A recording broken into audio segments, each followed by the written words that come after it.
Hey everyone, welcome to Studio Review. It's Kyle, and in this video, we're going to be going over fun with quizzes.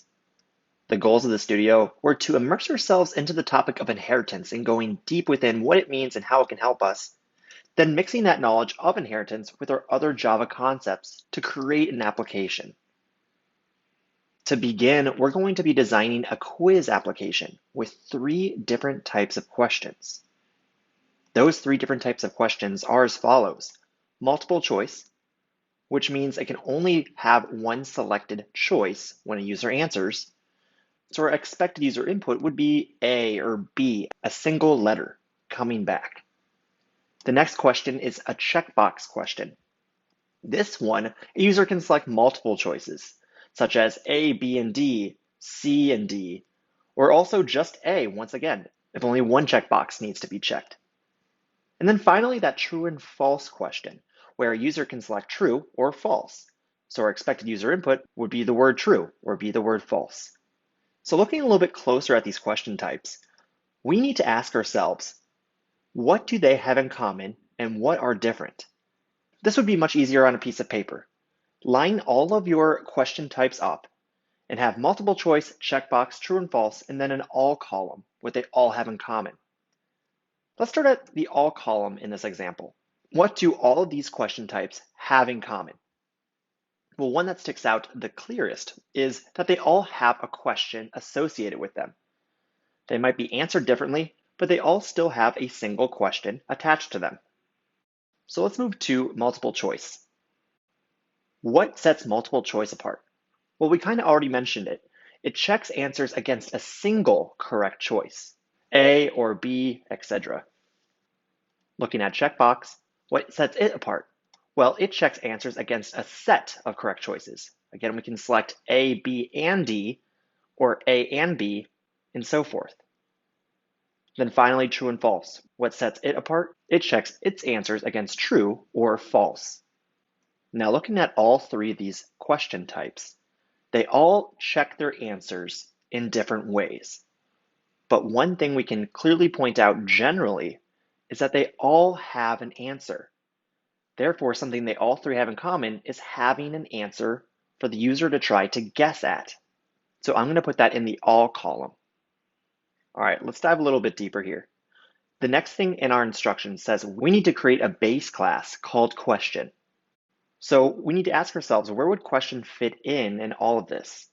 Well, like I said, question is the base class or the parent class, something that all of our other questions can stem from.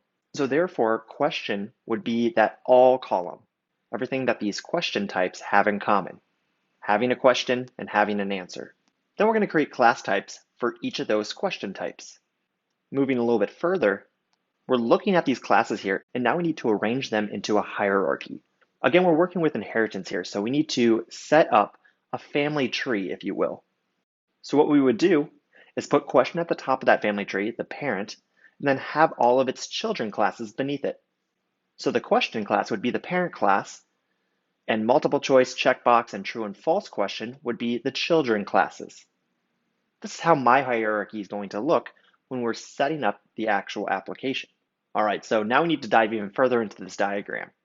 So we have our question and our 3 different question types there. They're all still associated with each other, but now we have to ask ourselves, can we create a general question for this quiz? Well, our instructions aren't really telling us that we can. We have to create a question of checkbox, true or false, or multiple choice type. So therefore, no, we can't. But we still need the question class to pass all those shared properties down to our children.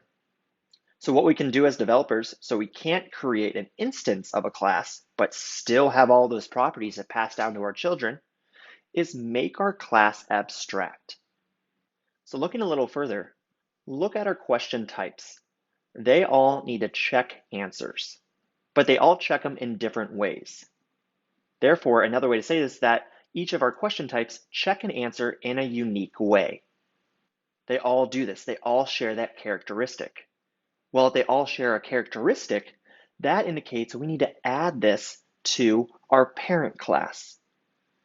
So that being said, I'm going to add the have a way to check an answer characteristic inside of my abstract question class. Now we've kind of set this up at a very high level. So let's start diving down and actually look at how we would implement this in code. So to begin designing our abstract question class, we start with implementing the class. To do that, we say public abstract class question. So we're actually implementing an abstract class here. Next we see we have a question. This is a property of question. A question needs to have a question to ask. This hints that we need to create a class variable. So I say private string the question, so that whenever any of these question types like checkbox or multiple choice extend this abstract class, they have to have a question inside of them. Same with answer. They also have to have an answer for us to check against for this specific question.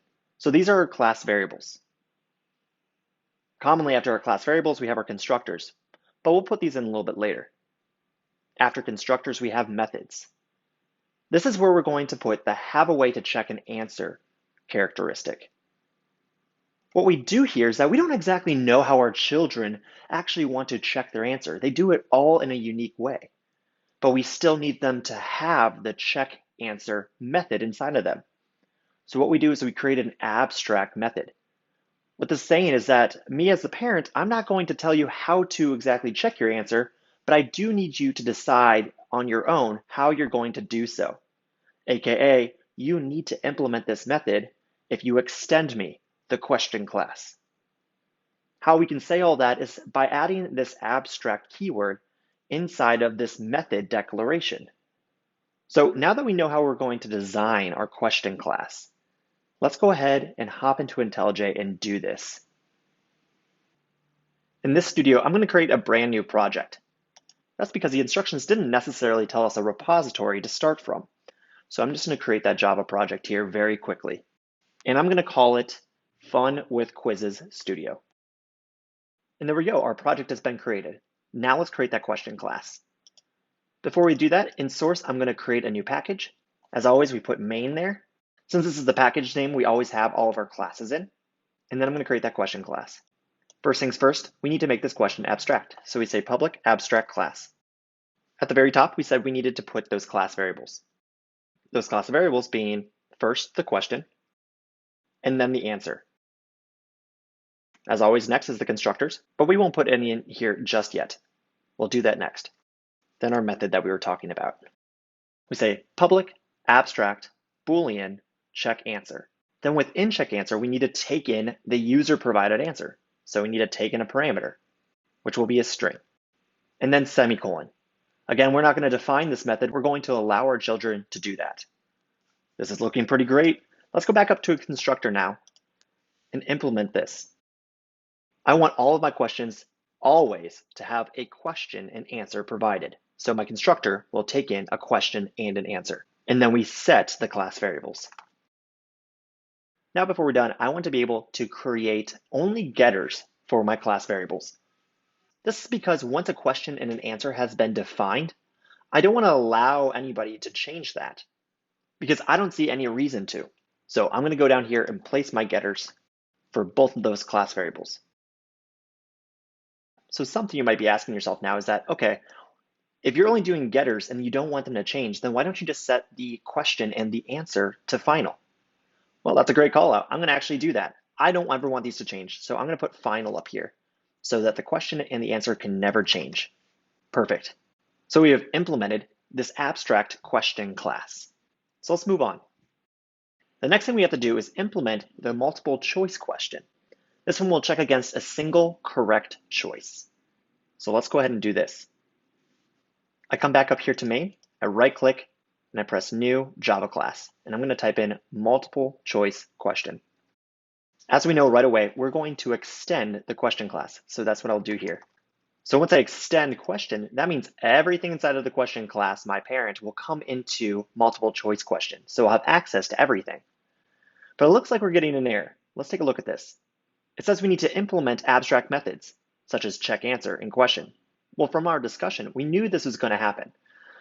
So IntelliJ wants to help us out, so we'll go ahead and click Implement Methods and press OK. So there we go. We are now overriding the check answer abstract method coming from question. But it still looks like we are having issues up here.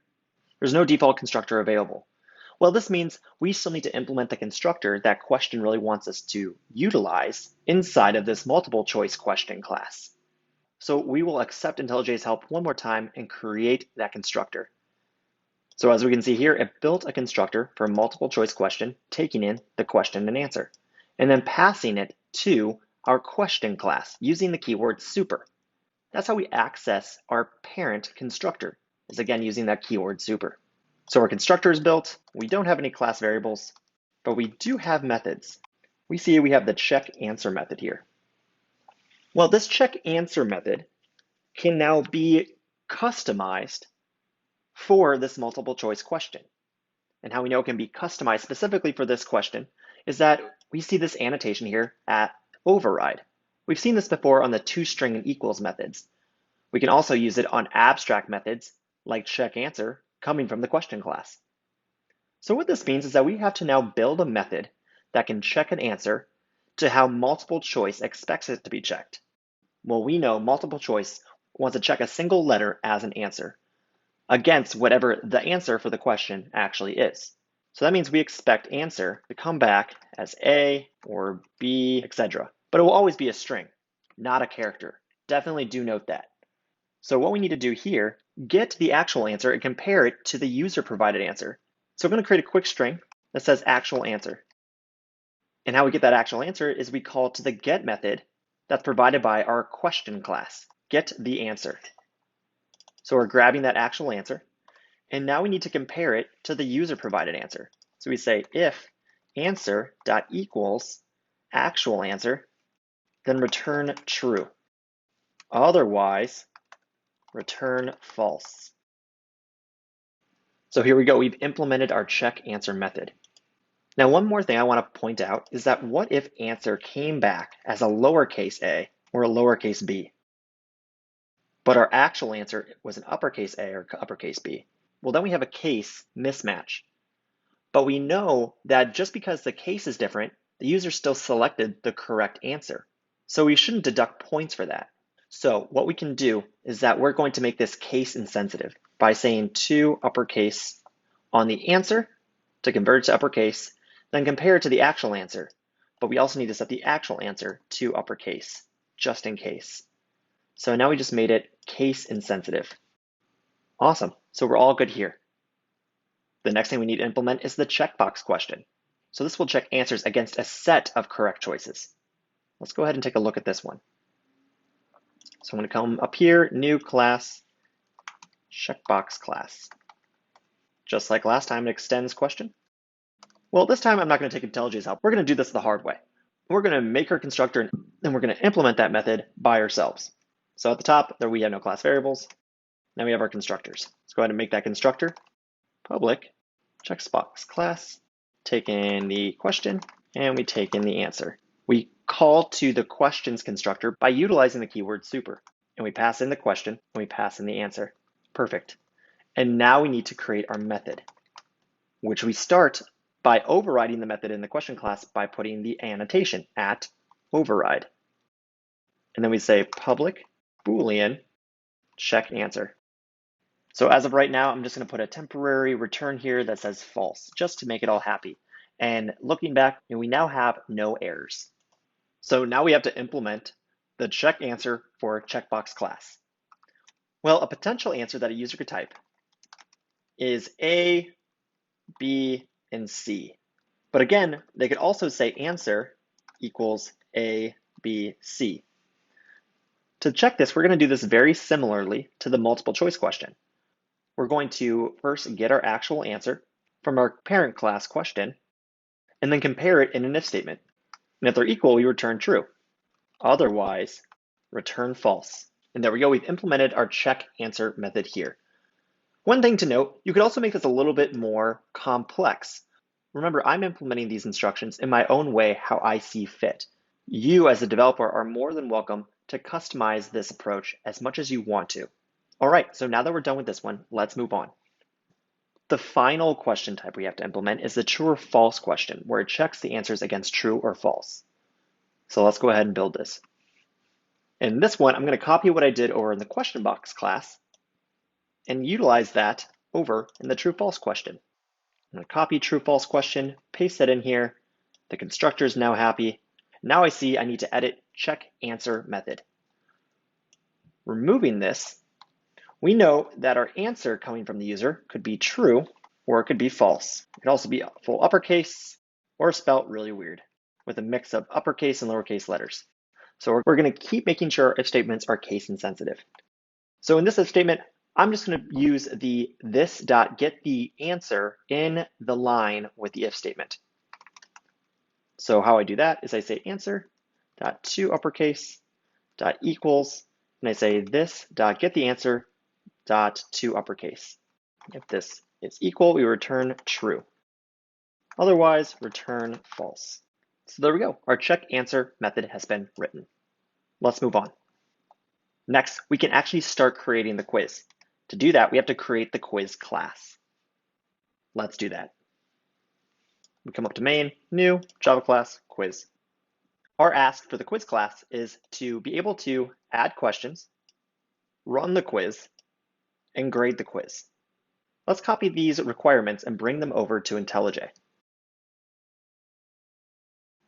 All right, so we have our requirements up here. Add questions to quiz, run the quiz, grade the quiz. So let's come down here and start designing our quiz class. I know that one thing that we're going to need inside the quiz class as a class variable is something to contain all of our questions that we're going to have for this quiz. The number of questions on a quiz can always grow or shrink depending on how in-depth the quiz needs to get. I know if I need something that contains stuff that grows and shrinks depending on what I need an array list. And what I'm going to do is make an array list not of a specific question type, but more of a general question type. So I'm going to say array list question, because I don't know exactly what kind of questions are going to go inside of here. And I'm going to call it questions. Perfect. The next thing I know that on a quiz that I'm going to need is the score. I need the number of questions that I've gotten right. So I'm going to create an integer here that says number of questions correct. And then I'm going to initialize this to 0, because whenever a quiz starts, I haven't gotten any of them correct yet. Next, I'm going to create the constructor. And as of right now, I don't know of anything I need to put into the constructor, so I'm going to keep it empty for this design. And then we have our methods. First things first, in our requirements, it says we need to add questions to the quiz. So I'm going to create an add method for this class. So I say public. It's not going to return anything, so I say void. And I type in add question. And it's going to be of general type question. I then call to the class variable questions, and I say add. One really cool thing about abstract classes is that you see that we're implementing these types here in the array list and inside of that method to take in that general type. We've already discussed that we can't create a general question type. So what this means is that we can pass in any class that extends from question. That's the cool thing about this. So now we can pass into this add question method a true or false question, a checkbox class question, or a multiple choice question. So that really helps us out here. So I'm able now to add the question. So the next thing we need to do is be able to run the quiz. So I'm going to say public void run quiz. What the run quiz method has to do is loop through each question, because we need to ask each question to the user in the quiz. So then we have to ask the user the question. Then we have to get the user's answer. And then finally, check the answer. So knowing what we have to do here, let's start implementing this.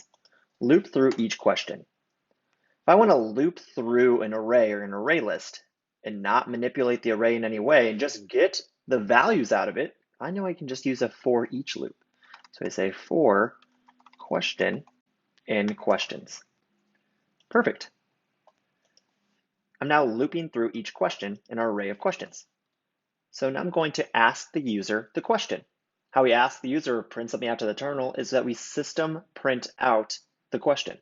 So I'm going to say sout, and then I'm going to ask the question. But I have to get the question, so I say question dot get the question. So now I need to get the user's input. Well, we don't have anything yet to get the user's input. So let's go up here to our class variables and create a scanner. And I see that I didn't set these to private, so I'm going to do that now. There we go. And then up here, I'm going to set this to new scanner, system.in. Cool. So getting users' input is going to be a little bit of a different task. So I'm going to create a new method for it. I don't want anything outside of this class to actually access me getting the user's input. So I'm going to create it as a private method. It's going to return a string. I'm going to call it getUsersAnswer. I'm going to get the next line from the user, set it to a string, so I can capture whatever's returned from that method, and then return user's answer. And there we go. We're now getting the user's answer. So up here, we can now utilize this private method inside of our run quiz method. So I call to that getUsersAnswers method. So now we're getting our user's answer. Finally, we need to check the answer. To do this, we call to the question dot check answer, and then we pass in our user's answer. Check answer will return us a Boolean if or if not the user got it right. So we're going to capture that. I'm going to call it user got question correct. There we go. We are now running the quiz inside of this method. The last requirement is to grade the quiz. So what grade the quiz means is that every time a user got the question correct, we should increment our number of questions correct. So we're going to keep appending to this run quiz method. So what we need to do is increment that numbers of questions correct if answered correctly. So if user got question correct is true, then we say this dot number of questions correct plus plus. So now we're going to loop through each question and increment the number of questions correct. We won't grade the quiz though until all the questions have been looped through. So down here outside of the loop, we're going to grade the quiz. So what I want to do is divide the numbers of questions correct by the number of questions. What that gives us is the percentage correct. Percentages are decimals. So if they're decimals, I need to create a double. So percentage correct is this dot number of questions correct divided by questions dot size, the number of questions in the quiz. Then I'm going to print the grade. One thing I forgot to do up here, percentage correct, we need to do the division, but then multiply by 100 to actually get us a percentage. So I'm going to put parentheses around that because of order of operations, then multiply it by 100. There we go. Now we're grading the quiz. So these three requirements are finished. So we need to start the quiz by creating a quiz runner class. We should only have the main method inside of it. So let's do that. So we create our main in this quiz runner. Only main will be in this class. Now, if you're asking yourself why we did this exactly, it's because that having a class with only main in it is a very good practice inside of a Java application. This keeps us from losing our starting place, our main, when our applications get more and more complex. So as we move forward from here, you're going to see this more often. So coming back here to main, let's go ahead and create a quiz. And I'm just going to create three different types of questions. I'm going to first create a multiple choice question where I have to put in the question. Inside of the question, I also need to put in the potential answers, and then I tell them the instructions. And then I put in the answer, which dogs bark, so the answer should be A. Then I add this question to my quiz. Again, add question takes in just the question general parent class, but I passed in my multiple choice question. We can do that because the question is abstract, and my multiple choice question extends that question class, hence making it a part of the family of the question class. Awesome. Next up is the checkbox class. And then I pass in my answer. Perfect. I add this question into my quiz. Now, one thing to point out, I accidentally named this checkbox question checkbox class. So what I want to do real quick is refactor this. Instead of checkbox class, I want to call it checkbox question. Then I come through here and I change that. As you can see, it changed also my implementations of the checkbox class into checkbox question. Let's move forward. Finally, onto the true-false question. Perfect. And then I add it to my quiz. All done. So we have three questions inside of our quiz. Now let's go ahead and try it out. We run our quiz and then we run our application. All right, first question, what sound does a dog make? I think it's just A, so I'm gonna press enter. Select all that apply. What animals can fly? I know it's B, doves, and C, owls. True or false, dogs are omnivores. True. And the user's grade is 100%. Great. So let's run it one more time and get at least one question wrong. What sound does a dog make? I'm going to say quack. Well, I see now I'm getting back a 0.0%. Well, let's go explore this. It looks like my user's grade is incorrect. If I go back to quiz, I come down to where we're grading this. What's actually happening here is that it is dividing an int by an int. Well, if we want decimal precision and it to come back as a double, we need to make sure we cast everything within our grading method into a double, because doubles can deal with decimals and integers cannot. So to do this, we do our casting magic by placing double within the parentheses in front of the variables we want to cast it to. So there we go. Now we're casting our integers to doubles and then calculating our percentage correct. Let's go ahead and try to run this again. Entering it exactly in what we had last time. And now we see we're getting back a percentage. That's different. Not 0%, but actually a true calculated percentage, 2 divided by 3, which is 6 point repeating 6 afterwards. So there we go. We are grading this properly. Hence, now our quiz is completed. Finally, don't forget that we need to push our work. We created a brand new project here, so we need to push this to a brand new repo inside of our GitHub. Once you've done that, we have completed the studio.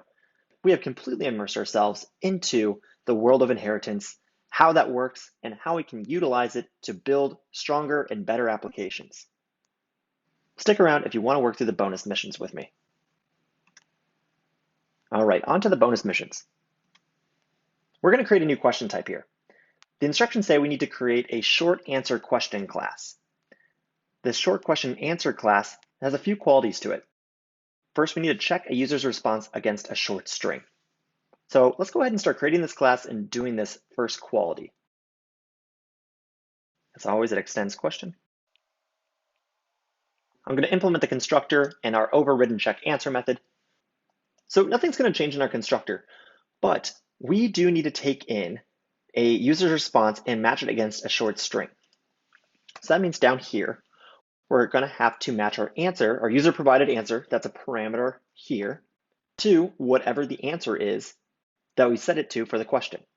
So we get the actual answer here. And as always, we compare it in that if statement. And if it does match, we return true. And if it doesn't, we return false. There we go. So we've created this and it checks against a short answer. Let's see if there's any other qualities we have to do though. Well, not only do we have to check it against a short string, but that short string has to be no longer than 80 characters. So let's add this to our check answer method. So our user's answer can be no longer than 80 characters. So what we can do is implement a check before we even check the answer. So we say if answer.length is greater than 80 characters, we'll print out a warning here. This was longer than 80 characters and return false, meaning the question was not correct.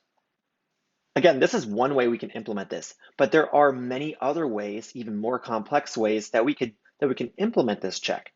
So don't take this answer as the only one available. So let's go back to our quiz runner now and try this out. Then we add it to my quiz. Perfect. And then run this. There we go. It's matching it and we're still getting 100%. Perfect. Let's move on. Next, we need to create the linear scale question.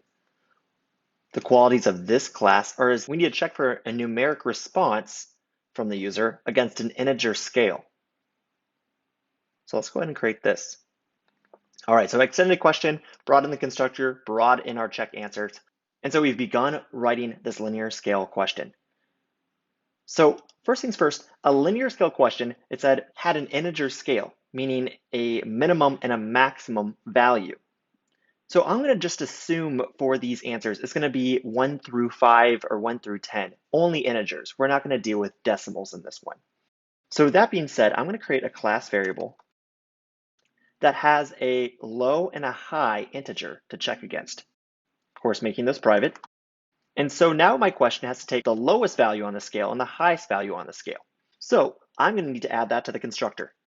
And of course, we assign it right below the super. Remember that super has to be the first line inside of our constructor. All right, now we have a scale created, our low value to our high value. Coming down here to check answer, we now need to check user's answer that comes in through our parameter against those lows and high values. So first things first, we know that the parameter in here that we're getting back is a string. Well, a string is not an integer, and we need to check this against integers. So if our data types aren't exactly how we want to work with them, what we need to do is cast them. So we know we want our answer to be an int, and so I'm going to call this variable answer as an int. And what we can do is not necessarily cast it, but we can parse an integer out of a string. So we say integer.parseInt and then provide our string, which will be answer. So now our answer as an int here is whatever our string was, but as an integer. Now we can compare answer as an int to our low and high values. So what I'm going to do here is that I'm going to check if answer as an int is between low and high value. If it is between these values, then I'm going to return true because this answer is correct. So what I do is say if answer as an int is greater than or equal to my low value and answer as an int is less than or equal to my high value, then I need to return true. Otherwise, return false. So as we can see here from this method, that we didn't use the answer inside of our question class. We never had to set this kind of string answer. We set our low and high values instead. So I'm going to take this out of our constructor because we never had to use it. And in here, I'm going to just pass null because I don't use the answer inside of my question parent class. Instead, I define my own type of answers here. That being said, let's go ahead and add this to Quiz Runner. We come back here and let's add a linear scale question. So we're creating a linear scale question, so now I have to put in a low, which the question is how cute are penguins, this is just personal preference. I think they're from at least 8 to 10 on a scale from 1 to 10. So if our user enters in 8 to 10, they should be returning this back as true. So my quiz to add question and my linear scale question. So let's go ahead and run this whole thing now. Run through our test. And there we go. We are still getting back 100% on our test. Perfect. Let's keep going. Now we need to create a paragraph question class, which their qualities were just like short answer question, but allow it to 500 characters. So let's go ahead and use that information. So what I'm going to do is copy our short answer question and create a paragraph question. There we go. So I created this question. Now what I need to do is change this 80 to 500 because that would be our maximum for this. Everything else should stay the same. This is how we can quickly change that short answer question class to a paragraph question by just copy and pasting and change that one constraint.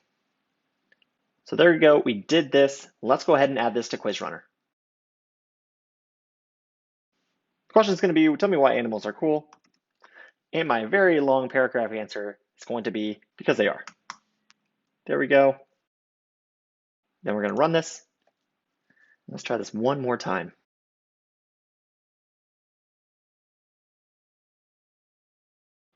And there we go, I'm still getting back 100%.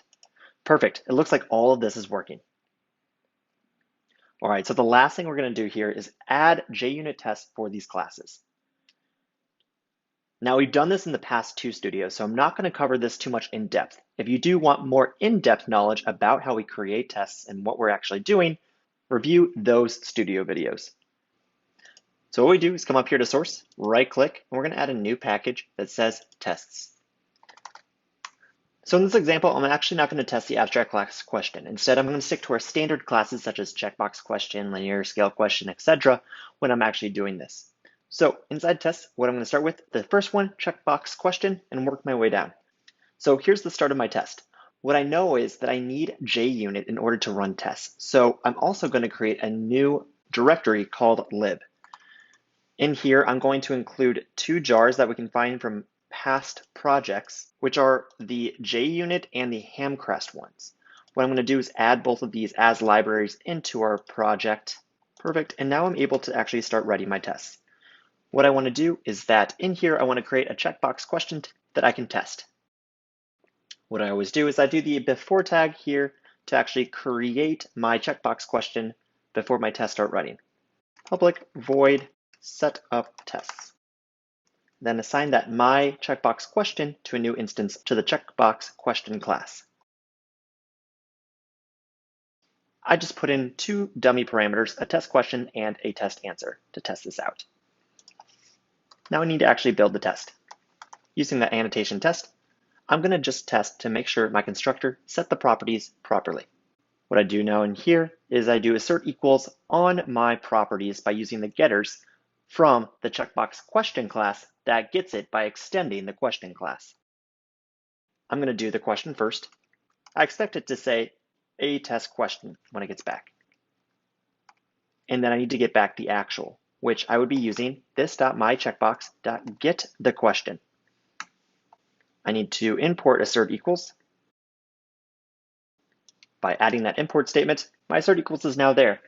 I'm also going to do an assert equals on the other property, which is the answer, which should be a test answer.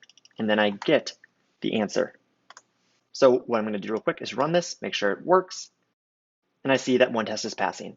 The second test I'm going to write for this class is to actually test the check answer method. I'm going to come up here. I'm going to run the check answer method on this my checkbox question instance. And I'm going to pass in the correct answer, which is a test answer. This should return a Boolean, which will be my actual answer. So I'm going to capture that. I know that a test answer is the correct answer that my check answer method should be looking for. So therefore, I'm going to do an assert true on the actual answer. Perfect. I'm going to run this, and it works. I run all of them now, and I get 2 passing tests. Perfect. Let's move on. We're going to move on to the linear scale question. In here, we're going to do things similar to the checkbox question class. So I'm going to copy the before statement and its class test variable. Paste that in. Instead of this, I'm going to have linear scale. Remove checkbox question because we don't need that import anymore. My linear scale. There we go. We've created our class variable. Replace that down here. And we're seeing we're getting an error on this constructor. That's because, remember, this constructor needs to take in a low value and a high value. So I'm going to put the low value as 1 and the high value as 10. Now nothing's complaining. Let's start writing the tests. I'm going to call it constructor set properties. What we need to do is go back over here and grab those 2 asserts and do exactly how we were doing over here. So now I also need to replace these. I know a test question is still what I'm passing to my parameters, therefore that's expected for this one. But I come down here and I see my assert equals is checking the answer. Well, we know in linear scale we didn't actually have an answer. We had those highs and lows values instead. So we need to test out the low value. So I say this.my linear scale question dot get low value. We see that this getter hasn't been implemented yet. That's an indication we need to go do so. So let's go back here and create that getter. I'm going to create it above our overridden check answer method. Fantastic. And I also know, and for future reference, I'm going to need a high value getter as well. So I'm going to implement that now. Perfect. We implemented those getters. Let's go back to our test. Now we see that is no longer giving us an error. So we're going to create another assert equals and do a 10 on here and say get high value. Perfect. Let's go ahead and run this. And it's passing. The next test we need to write is to see if when we check our answer, it actually checks if it's between that 1 and 10 that we provided in the constructor. So I name it, take out some assert equals, and then I need to actually run my check answer method. I'm going to get back a Boolean, and then I call to my linear scale question dot check answer, and I'm going to pass it in a 5, which is between 1 and 10. Therefore, we should expect actual answer to be true. Therefore, I'm going to put an assert true there and put in the actual answer as the only parameter within this. Great, let's run this. And everything's still passing. We run both the tests and everything's still passing. Let's keep going. I'm going to now test quiz. In this one, I'm going to test the parameters. In this one, I'm going to continue doing what we were doing in the past ones.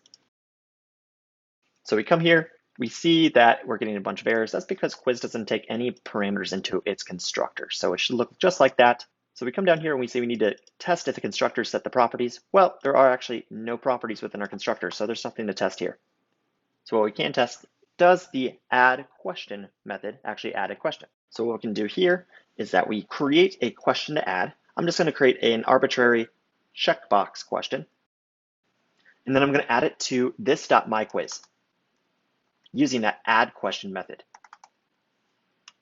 So as we know, we've only added one question to this. Therefore, inside of the quiz instance, we should only have one question within our array list.